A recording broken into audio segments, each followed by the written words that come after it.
여러분, 우리가 식당에 가게 되면은 식당 메뉴 가운데 우렁쌈밥 기억을 하시죠? 보통 그 우렁을 삶아 가지고 이렇게 된장하고 비벼 먹도록 나오는 이제 그런 메뉴가 있습니다. 근데 그 우렁이가 몸에 창이 많이 나는 그래 여러 가지 상처가 많고 이런 것을 빨리 이렇게 회복시켜 주기도 하고, 건강 음식이랍니다. 다이어트에도 좋고 피부 미용에도 좋고, 여러 가지 모양으로 좋은 그런 장점을 가진 우렁이 있는데, 그 우렁이에 대해 가지고 이렇게 가만히 생각해 보니까 예수님하고 닮은 것들이 너무 많아요. 그리고 그 중에 하나가 뭔가 하면은 우렁이가 알을 낳게 되면은 보통 한 100개에서 400개 정도의 알을 자기 몸 속에다가 그렇게 낳는다고 그래요. 근데 이 우렁이 알들이 엄마의 쌀을 뜯어먹고 산다는 거예요. 그러니까 알을 많이 낳으면 낳을수록 엄마로 봐서는 손해입니다. 자기 살을 다 뜯어먹게 되니까. 근데 결국은 그 새끼들이 어미의 살을 다 뜯어먹으면서 그렇게 크게 되고, 나중에 되면은 우렁이가 빈 쭉정이가 돼가 물에 떠내려가게 된답니다. 그래서 어떤 글을 쓰는 사람이 그렇게 표현을 해놨더라고요. 그 떠내려가는 자기의 살을 다 그렇게 새끼들을 위해서 주고 떠내려가는 빈 껍데기 우렁이를 보고서 우리 엄마 시집 간다 그렇게 노래를 한다고 어느 작가가 그렇게 표현한 것을 봤습니다. 우리가 부모가 돼서 자식을 위해서 희생하는 것, 지금 이제 결혼을 해서 자녀를 낳고 사는 젊은 층들의 생각은 조금 다를 수 있지만은 적어도 나이가 드신 분들의 부모 세대들은 정말 이 우렁이처럼 진자리 마른 자리 가리지 않고 자식들을 위해서 다 퍼주는 그런 삶을 살았다 그래도 과언이 아닙니다. 근데 지금 세상이 바뀌어가지고 그렇지 않는 곳으로 자꾸 가는 것 같아요. 하나님께서 저와 여러분을 얼마나 사랑하셨고 예수님께서 저와 여러분을 어떻게 사랑하셨는가 하는 것을 우리가 다시 한번 말씀 속에서 생각을 해볼 필요가 있는데, 이 사랑이 바로 우렁이의 사랑이고, 이것을 예수님이 우리를 위해서 목숨을 주신 것을 생각하면은 예수님은 우렁각시 예수님이다라는 거예요. 그래서 오늘 설교의 제목을 우렁각시 예수님이라고 잡았습니다. 자, 그러면 두 가지를 생각을 해야 돼요. 하나는 예수님이 나를 얼마나 사랑했느냐. 두 번째로는 그러면 나는 예수님을 어떻게 사랑하고 있느냐. 두 개를 생각해 볼 필요가 있다는 거예요. 자, 첫 번째로 예수님은 우리를 어떻게 사랑했느냐. 요한복음 19장 29절 30절 말씀 가운데 보면은 예수님께서 나를 대신해서 죽으셨다는 것을 알 수가 있습니다. 사람들이 신포도주를 적신 해면을 우슬초에 메어 예수님이 십자가에 달렸습니다. 여러분 생각해 보십시오. 예수님을 십자가에 못 박은 그 못의 길이가 30cm나 되는 큰 거라는 거죠. 여러분 30cm 자를 생각해 보십시오. 그러니까 이것은 일반적으로 팔리지 않는 못입니다. 왜? 집안에 못을 사용할 때 조금 작은 걸 쓰잖아요. 근데 이 30cm나 되는 이것은 잘 팔리지를 않아요. 그러나 어떤 큰 집을 짓거나 큰 공사가 있을 때는 이제 팔려 나가겠죠. 그때를 위해가 이 못장수가 대장간에서 만들어가지고 놔뒀는데, 그러니까 잘 안 팔리니까 녹이 다 썰은 거죠. 그 녹설은 30cm 그 못을 예수님께서 이 손에 여기에다가 박히고 또 다른 손에다 박히고 그 다음에 마지막 한 개는 두 발을 포개가지고 그 위에다가 그 못을 박았습니다. 그 아픔이 얼마나 크겠습니까? 우리가 바느질을 하다가 한번 찔려도 인상을 쓰고 막 찡거리고 그냥 따갑다고 호호 불고 난리를 지기는데 이 30cm나 되는 녹슨 못에 팔에 동맥에 찔리고 두 팔에다가 그렇게 못 박혔다고 생각해 보십시오. 얼마나 아프겠습니까? 그러니까 그 아픔을 잊도록 하기 위해서 하는 것 중에 하나가 오늘 본문에 있는 신포도주를 적신 해면, 쉽게 말하면은 솜 뭉치에다가 포도주 아주 신 거, 신맛 나는 거, 그걸 갖다가 입에다가 대준다는 거죠. 예수님이 높은 곳 십자가에 달려 있으니까 그걸 나무 막대기에다가 달아가지고 그 솜 끝에다가 신 포도주를 내가 입에다 갖다 대줬다는 거죠. 왜? 못에 박힌 그 고통이 너무 아플 거니까 입에 신 것이 들어오게 되면 잠시라도 그 고통을 잊지 않겠나 싶어서 그렇게 하는 거예요. 예수님이 죄가 있어서 그 어려움을 당한 것이 아니라 나를 살리기 위해서 내 죄 때문에 내가 그렇게 십자가에 못 박혀서 그 고통을 당하고 죽어야 되는데 그 자리에 예수님이 대신 박혀서 돌아가시고 나를 살려내셨다는. 우리가 세상을 살아가다가 이런저런 사람들로부터 소위 말하는 배신을 당했다 이런 생각이 들 때 있죠. 그럴 때에 나를 배신했다는 사람을 생각하지 말고 나를 살리기 위해서 이렇게 죽으셨다는 예수님을 생각해 보십시오. 그러면 살맛이 나는 거죠. 어제 인터넷 뉴스 가운데 보니까 우리나라의 출생 인구는 줄어들어가는데 자살을 하는 청소년 인구는 자꾸 늘어나고 있다고 그렇게 기록이 되고 있어요.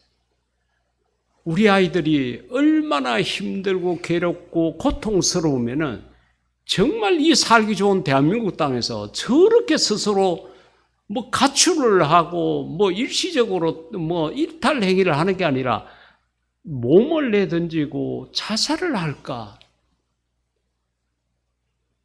왜 그러냐?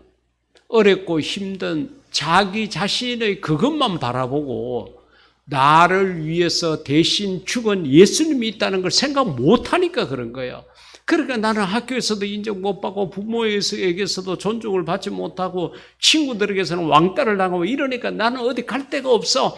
아무도 나를 사랑하지 않아. 아무도 나를 존중해 주지 않아. 이렇게 하니까 몸을 던져버리는 거예요. 우리가 전도를 해야 될 이유가 여기에 있습니다. 당신을 위해서 예수님이 돌아가셨습니다. 그마치 예수님은 당신을 사랑했던 자입니다. 우리가 이 예수님의 사랑을 전해야 된다는 거예요. 그래야 그 사람들이 모두가 나를 싫어하고 모두가 나를 존중해 주지 않는데 그래도 예수님이 나를 위해서 목숨까지 주셨구나. 그래도 희망이 있네. 그래도 살맛이 나네. 이렇게 해가지고 그 사람들이 희망을 갖고 살아갈 수 있다는 거죠. 입을 가지신 사랑하는 성도 여러분, 만나는 사람들에게 이 예수님의 사랑을 전하는 자가 되기를 주의 이름으로 부탁드립니다. 바로 그 사실을 여기서 요한복음 19장에서 확인할 수 있습니다. 나를 위해서 죽으신 자가 있다는 거예요. 나를 위해서 집을 한 채 마련해 준 자가 있다 그러면 얼마나 우리가 감사하겠어요. 이번에 필리핀에 갔을 때도 그 현지 목사님이 44살 되신 여자 목사님이고 남편은 거기 가까운 데 있는 중고등학교의 교사하고 그렇더라고요. 그런데 이 여자 목사님이 자기 집에 조그마한 식당을 하는데 그 식당을 주일날은 모여서 예배를 드리고 이렇게 하고 또 유치원을 그곳에 그렇게 이제 하고 있는데 우리가 이재국 선교사님이 하는 유치원은 진짜 가난한 사람을 모아 하나부터 열까지 다 퍼줘야 됩니다. 그런데 여기는 이 동네는 부자 동네예요. 그래서 돈을 받고 아이들에게 교육을 가르치는 나름대로 괜찮은 그런 것을 하더라고요. 그런데 이제 땅도 있고 모든 것이 다 됐지만은 교회를 지을 만한 형편이 안 돼가지고 오랫동안 수년 동안 교회 건축을 위해서 기도를 하셨다 그래요. 그래가지고 이제 이번에 이무영 권사님께서 헌금을 해주시가 교회를 공사를 하게 됐는데 얼마나 기뻐하는지 9명의 인부들이 일을 하는데 그 사람들 식사를 다 제공해주고 자기 그 옆에 빈 집을 내줘가지고 인부 9명이 아예 거기서 먹고 자도록 해주고 중참을 다 해주고 그렇게 하면서도 얼마나 마음에 기뻐하는지. 그래서 저 뒤에 교회 뒤에 벽면에 붙였습니다만 급하게 자기 손으로 땡큐 카드를 써가지고 마지막 제가 출국하기 전날 저에게 주더라고요. 그래서 제가 저 교회 뒤에다가 붙여놨거든요. 한번 읽어보십시오. 그런데 문제는 영어로 써놨습니다. 얼마나 마음이 기뻤으면은 집을 하나 지어줘도 그렇게 기뻐하는데 내가 죽을 수밖에 없는데 내 대신 죽어줬다는 거죠, 예수님께서. 그러니까 이거는 이 사랑의 파이가 너무 크니까 우리가 지금 와닿지를 않아요.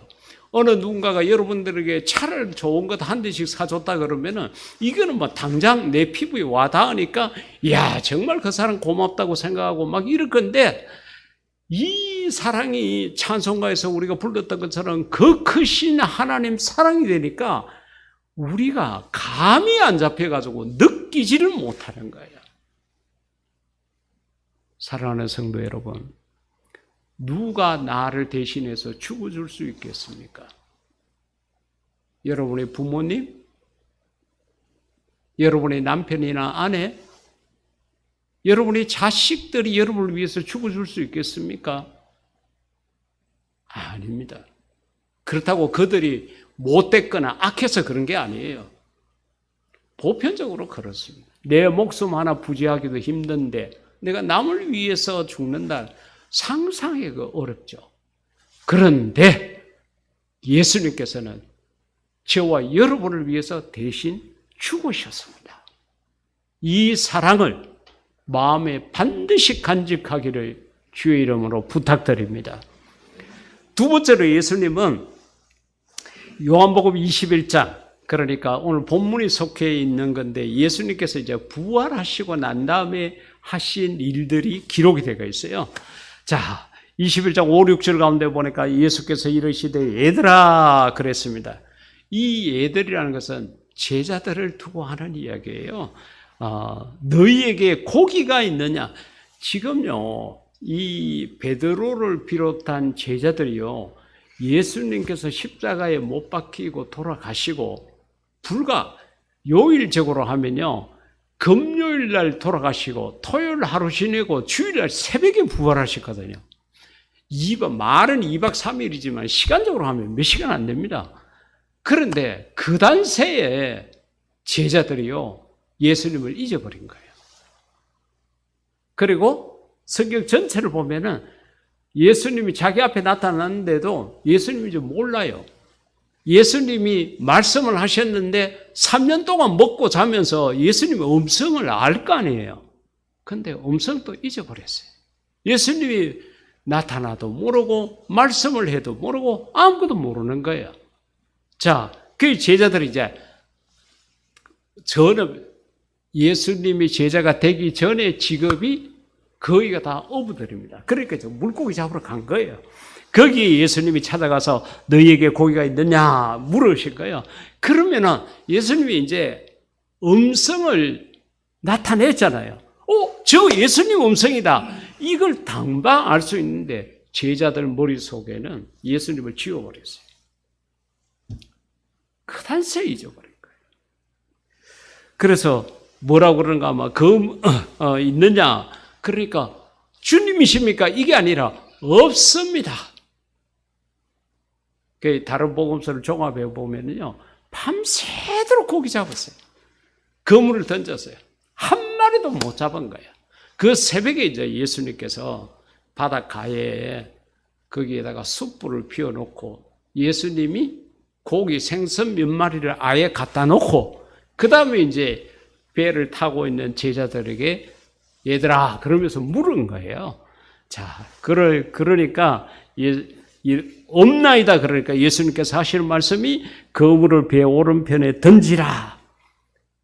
자, 여러분 우리 같으면 어떻게 하겠어요? 그럴 줄 알았다. 너희들이 나를 배신했잖아.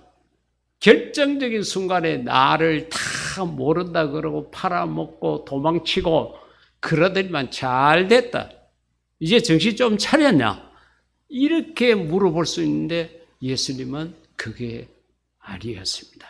예수님께서 하시는 말씀은 그들이 밤새도록 잡지 못한 그 배에서 수고한 모든 것들을 한꺼번에 다 채울 수 있는 고기 잡는 방법을 가르쳐 주신 거예요. 그게 뭔가 하면은 배 오른편에다가 그물을 던지라고. 그래서 그 말을 듣고 제자들이 오른편에다가 그물을 던졌습니다. 여러분 생각해 보세요.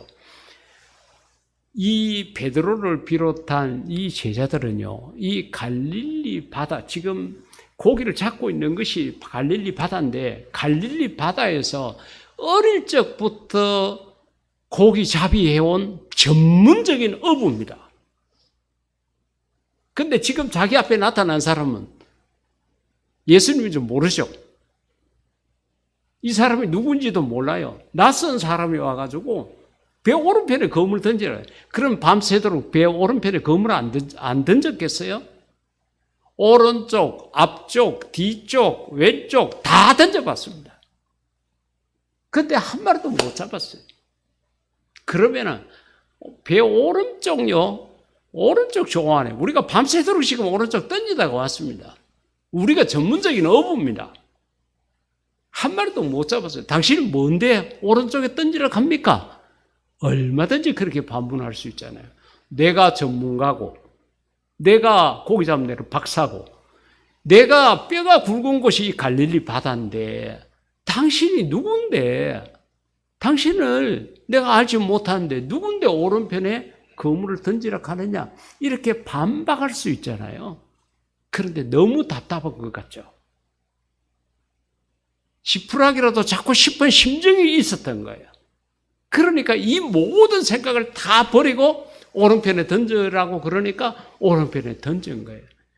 세상에 오른편에다가 던졌는데 고기가 잡혔는데 요한이 헤아려 보니까 153마리. 그물이 찢어질 만큼 그만치 많이 잡혔다는 거예요. 예수님은 얼마만치 우리를 사랑하시느냐. 배반하고 도망갔던 자들, 그들에게 어렵고 힘드니까 풍성하고 넉넉하게 채우시는 분이 예수님인 거예요. 사랑하는 성도 여러분, 우리의 신앙생활을 한번 돌아볼까요? 우리가 얼마나 결정적일 때 도망치고 모른다 그러고 예수님 팔아먹고 이랬던 적들이 우리의 삶 속에 얼마나 많습니까? 그럼에도 예수님께서 우리를 찾아오셔서 내 자식 키우는데 필요한 것 채워주시고 내가 이 세상을 살아가는데 필요한 것 도와주시고 내가 어렵고 힘들어서 울부짖었을 때에 그 기도 소리 들어주셨습니다.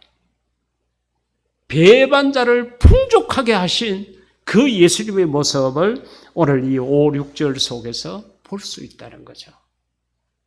나를 위해서 죽으시고 나는 배반자라서 수시로 도망치고 그랬지만은 그래도 내 삶을 풍족하게 하시는 분이 예수님이시다는 거예요. 그럼 이런 세상에 이런 분이 어디에 있겠어요? 이 예수님을 구주로 믿으시기를 주의 이름으로 축복합니다. 이 예수님의 손을 놓지 않기를 주의 이름으로 부탁드립니다. 우리 주님과 같이 가십시오. 우리 주님의 품을 떠나지 마십시오. 세상이 좋다고 세상 속에다가 걸음을 던져 넣지 마십시오. 우리 주님 안에는 생명이 있고 우리 예수님 안에는 풍족함이 있습니다. 자, 예수님은 이만치 우리를 사랑하셨습니다. 우렁각시가 알을 낳아가지고 자기 살을 파먹도록 그렇게 하고 자기는 다 죽어져 가는 것처럼 예수님도 그렇게 하셨다는 거죠. 예수님은 우렁각시였습니다. 그에 비해 가지고 그 사랑을 받은 우리는 어떻게 살고 있을까요? 자, 요한복음 21장 24절 가운데 예수님의 제자들의 모습이 나오는데 이 모습이 우리의 모습입니다. 시몬 베드로와 디두모라 하는 도마와 갈릴리 가나 사람 나다나엘 세베대의 아들들과 또 다른 제자들이 함께 있더니 했는데 여러분 이 책을 기록한 사람이 요한인데요. 요한은 혈액형으로 말하면 A형입니다. 꼼꼼하게 기록을 해요. 빈틈이 없도록 기록을 해요. 그냥 다른 복음서에 보면은 제자들이 그리고 이름 들어간다 하면 베드로를 비롯한 다른 제자들이 그러는데 요한은요 이름 하나하나를 자기가 아는 대로 다 썼어요. 요한에게 걸리면은 빼도 박도 못합니다. 예수님의 그 가룟 유다도 보십시오. 돈 훔쳐가는 것을 다른 제자들은 몰랐는데 요한은 다 본 거예요. 그래서 제가 그 향유를 팔아가지고 가난한 자를 돕지 않느냐고 말하는 것은 가난한 자를 위함이 아니라 그걸 팔아서 자기 주머니를 채우려 함이라 이같이 이야기를 한 거예요. 요한에게 걸리면 여책 없습니다. 요한이 몇몇 제자들의 이름을 딱 이야기를 하고 사실 또 다른 제자들이 그랬는데 여기는 자기가 들어가 있는 거예요. 그러니까 자기 이름은 그게 내지 않습니다. 시몬 베드로가 나는 물고기 잡으러 가노라. 옛날로 돌아간다는 거죠. 예수님에 대한 믿음이 없으니까 나는 세상에 돈 벌러 가노라. 나는 세상을 즐기러 가노라. 나는 다시금 예수 믿기 이전으로 돌아가노라. 그렇게 해서 베드로 가서 고기를 잡으러 갔다는 거죠. 사명이 뭔지 잊어버린 거예요. 예수님과 더불어서 3년 동안 먹고 자고 지냈지만은 이 지구상에서 예수님의 설교를 가장 많이 들었고 이 지구상에서 예수님의 기적을 가장 가까운 거리에서 많이 봤고 예수님과 같이 잠을 가장 많이 잤던 제자들이었는데 한순간에 그 2박 3일 예수님께서 십자가에 달려 돌아가시고 그 3일 동안에 사명을 다 저버리고 옛날로 돌아갔다는 거죠. 너무도 안타까운 모습입니다. 우리의 모습 속에도 이런 순간이 있습니다. 어느 결정적인 순간에 예수님을 등져요. 하나님의 말씀을 벗어버립니다. 하나님 품에서 도망쳐버립니다. 내 사명, 하나님이 왜 나를 부르셨는가 하는데 대한 것도 잊어버려요. 하나님께서 나를 믿고 맡긴 주의 몸된 교회를 통해서 주신 사명 다 내던져버리고 내 좋은 대로 살겠다고 가버리는 우리의 모습이 바로 이 제자들의 모습이라는 거예요. 도망쳐서 잘 되느냐? 안 되죠. 요한복음 15장 가운데 보면은 예수님께서 포도나무 비유로 말씀하신 게 있습니다. 그 비유 내용이 무엇입니까? 나를 떠나서는 아무것도 할 수 없느니라. 나는 포도나무요, 너희는 가지니. 그렇게 포도나무 비유를 말씀하시면서 가지가 포도나무에서 잘려져 나가게 되면은 열매를 못 맺는 것처럼 너희가 나를 떠나서는 아무것도 할 수 없다고 그랬습니다. 여러분, 우리 주변에 그런 사람들 이야기 많이 보잖아요. 한때 열심히 하나님 믿고 주의 일하고 이렇게 하다가 어느 순간에 세상에 돈 많이 버는 방법이 있다고 그래서 교회 일이고 자기가 하나님께로부터 받은 사명 다 던져버리고 그 세상이라는 곳에 뛰어 들어갔다가 나중에 다 망하고 사명도 잃어버리고, 마치 사명을 잃어버리고 두 눈이 뽑혀서 물맷돌을 돌렸던 삼손과 같은 그런 비참한 모습으로 돌아오는 그런 사람들의 이야기를 우리가 많이 들었잖아요. 어떤 경우에라도 우리가 주님을 떠나면 안 됩니다. 나를 위해서 목숨을 주시고 내가 배반자로도 나를 풍족하게 하시는 그 주님을 떠나면 안 돼요. 세상의 유혹에 절대로 말려들지 말고 하나님 편, 진리 편에 예수님 품 안에 있는 저와 여러분이 될 수 있기를 주의 이름으로 축복합니다. 우리가 잠깐 살다가 하나님 나라로 갈 거잖아요. 하나님 시간이 가고 날이 갈수록 4월이 지나고 5월이 될수록 하나님 앞에 갈 수 있는 시간이 얼마 남지 않았잖아요. 자꾸 줄어들어가잖아요. 그럴수록 우리가 더 정신 차리고 더 내 사명에 충성해야 되지 않겠습니까? 절대로 사명의 길을 벗어나지 마십시오. 그리고 우리는 누가복음 16장 13절에 있는 것처럼 기회주의자로 사는 모습이 많습니다. 어떤 때는 하나님을 믿는 사람인 것처럼, 어떤 때는 세상에 속한 사람인 것처럼 양다리를 걸치고 살아간다는 거죠. 집 하인이 두 주인을 섬길 수 없나니 혹 이를 미워하고 저를 사랑하거나 혹 이를 중요하게 여기고 저를 경히 가볍게 여길 것임이니라. 그 종이 한 집에 충성하는 거지 두 집에 이렇게 못하잖아요. 너희는 하나님과 재물을 겸하여 섬길 수 없느니라. 여러분, 항상 우리가 세상을 살아가는데 문제는 돈입니다. 이 재물이라는 것이 돈이지 않습니까? 돈이 필요하기는 한데 내가 돈에 끌려 살면 안 됩니다. 내가 돈을 이용해야지 돈이 나를 이용하도록 만들면 안 된다는 거죠. 돈에 끌려서 살면 안 됩니다. 안타깝게도 얼마나 많은 사람들이 돈의 노예가 되어서 살고 있는지 모릅니다. 돈이라는 것과 하나님이라는 것 두 개를 놓고 우리가 너무 저울질할 때가 많습니다. 조금이라도 내게 돈이 더 들어오고 도움이 된다 그러면 그쪽 편을 택하는 이런 경우가 많이 있는데 그러지 마십시오. 내가 조금만 더 양보를 하게 되면은 저 돈이 내 돈이 되겠다는 것 때문에 권력 앞에 굽신거리고 돈 몇 푼 앞에 무릎 꿇고 돈에 코가 끼어가지고 세상 이리저리 끌리며 살아가고 절대 이런 모습 갖지 마십시오. 그것은 예수 믿기 이전의 모습으로 족합니다. 우리 주님 뭐라고 그럽니까? 너희는 먼저 그의 나라와 의를 구해라. 그러면은 무엇을 먹을까, 무엇을 입을까, 무엇을 마실까 그거 갖고는 기도도 하지 마라. 내가 알아서 다 해줄게. 예수님이 그렇게까지 말씀하셨는데 이 말씀을 듣기도 많이 듣고 읽기도 많이 읽었는데 믿음이 없으니까 오락가락하는 거예요.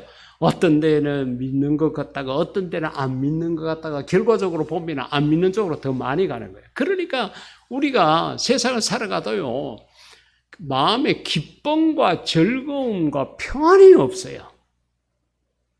그게 없어요. 정말 마음에 평안을 얻으려면 어떻게 해야 되는지 거기에 대해서 우리가 수도 없이 많이 듣고 했는데 그래도 우리 욕심을 따라가요. 그래서 욕심이 잉태한 적 죄를 낳고 죄가 장성한 적 사망을 낳는다고 그렇게 바울이 이야기해도 우리는 자꾸 그 길로 가는 경우가 있습니다. 사랑하는 성도 여러분, 우리를 향한, 그러니까 우리가 이렇게 갈팡질팡하고 사명을 잃어버리고 사는 우리를 향해서 우리 주님이 하시는 말씀이 오늘 본문 15절에 그들이 조밥 먹은 후에 예수께서 시몬 베드로에게 이르시되, 이것은 이제 조밥 먹었다 그러니까 아침밥을 먹었다는 이야기잖아요. 아까 말씀드린 것처럼 밤새도록 제자들이 그물을 내리고 해도 고기를 못 잡았잖아요. 근데 이제 예수님께서 오른쪽에다가 그물을 내리라 그러니까 하도 답답하니까 지금은 뭐 지푸라기도 잡아야 되니까 말을 들어보니까 진짜 엄청나게 고기가 잡혔어요. 그 고기를 잡힌 걸 보고 요한이요, 베드로에게 이야기를 합니다. 주님이시다. 요한은 알고 있었어요. 예수님인지. 그래, 그것을 이제 베드로에게 이야기하니까 베드로가 막 배에 옷 하나를 걸쳐 입고 막 빨리 이제 주님을 만나보겠다고 물속에 뛰어 들어가지고 그렇게 해가지고 헤엄쳐 나왔는데 헤엄쳐서 오나 배로 오나 도착은 똑같이 했습니다. 별로 200규빗 정도밖에 안 떨어졌는데 200규빗이라 그래요. 규빗이라는 것은 이 팔에서부터 요 팔꿈치까지 거리입니다. 요거 200길이밖에 안 돼요. 바로 가까이인 거예요. 그 베드로가 그만치 별난 거예요. 하여튼 어떻게 됐든 간에 베드로는 나서는 데는 1등입니다. 그래가지고 가니까 예수님께서는 그 바닷가에 밤새도록 지치도록 그렇게 그물을 던지고 소득도 하나도 없이 빈털터리로 왔는 얘들이 얼마나 배고플까 싶어서 예수님께서 미리 다 준비한 거죠. 숯불을 피우고 거기에다가 고기가 생선까지 준비해가지고 나눠온 거예요. 그러고서 이제 예수님이 이제 너희들이 잡은 그 물고기도 좀 갖고 오너라 이렇게 말씀하시는 이제 그런 상황입니다. 그래서 그들이 조밥 먹은 후에 아침밥을 그렇게 해가지고 이제 제자들하고 둘러앉아가지고 먹고 예수님께서 베드로에게 묻습니다. 요한의 아들 시몬아, 너가 여기 있는 모든 사람들보다 나를 더 사랑하느냐? 베드로가 입이 10개라도 할 말이 없어요. 왜? 3번이나 주님을 모른다고 부인을 했는데다가 그 2박 3일을 참지 못하고 그 단체 사명도 잃어버리고 다른 제자들 어떻게 보면 자기가 데리고 갔죠. 왜? 지가 리더인데 나는 물고기 잡으러 가노라 하니까 다른 제자들도 나도 갑니다. 다 따라가도록 한 거예요. 그래, 입이 10개라도 할 말이 없습니다. 그러니까 내가 주님을 사랑합니다. 베드로의 평상시 성격 같으면 당연히 이렇게 대답을 해야 돼요. 그런데 미안하고 죄송하고 송구스러우니까 내가 주님을 사랑하는 줄 주께서 아시나이다. 넌저시 그렇게 이야기를 하는 부끄러운 모습이 있습니다. 베드로에게 이 물음을 하셨던 예수님, 오늘 저와 여러분을 향해서 묻습니다. 이 목사야, 너가 여기 있는 사람들보다 나를 더 사랑하느냐? 장로야, 권사야, 집사야, 성도야, 너가 세상에 있는 돈보다 나를 더 사랑하느냐? 세상에 있는 명예와 권세, 다른 사람들보다 나를 더 사랑하느냐? 물으십니다. 기도하시겠습니다. 이 시간 우리 다 같이 기도할 때에 주님, 내가 주님을 사랑합니다. 나는 세상으로 가지 않겠습니다. 나를 사랑하신 우리 주님의 품을 떠나지 않겠습니다. 우리 주님 앞에 기도하시겠습니다.